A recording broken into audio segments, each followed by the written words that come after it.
ఒకానొకప్పుడు ఒక ఊరిలో ఒక అమాయకపు పిచ్చుక ఉండేది. మనసులో ఏ కల్మషం లేని ఆ పిచ్చుకకో ఒకరోజు ఒక కాకుల గుంపు పరిచయం అయింది.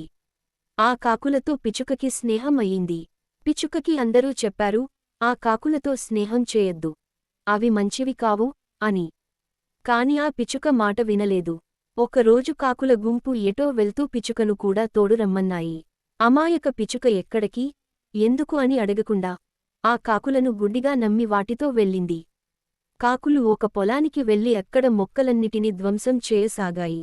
పిచ్చుక నిస్సహాయంగా ఏమి చేయాలో తెలీక అటూ ఇటూ గెంతుతూ ఉంది. ఇంతలో ఆ పొలం రైతులు పరిగెత్తుకుంటూ వచ్చి ఒక పెద్ద కర్రతో ఆ కాకులను కొట్టడం మొదలెట్టారు.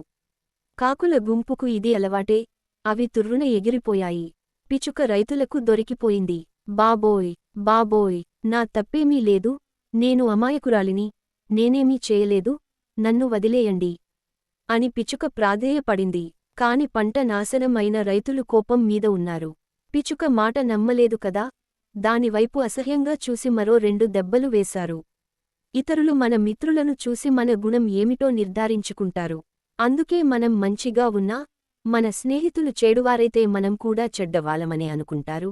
బాబోయ్, బాబోయ్, నా తప్పేమీ లేదు, నేను అమాయకురాలిని, నేనేమీ చేయలేదు, నన్ను వదిలేయండి అని పిచ్చుక ప్రాధేయపడింది.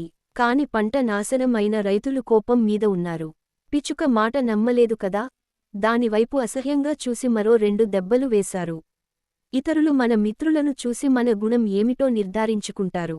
అందుకే మనం మంచిగా ఉన్నా, మన స్నేహితులు చెడువారైతే మనం కూడా చెడ్డవాళ్ళమనే అనుకుంటారు.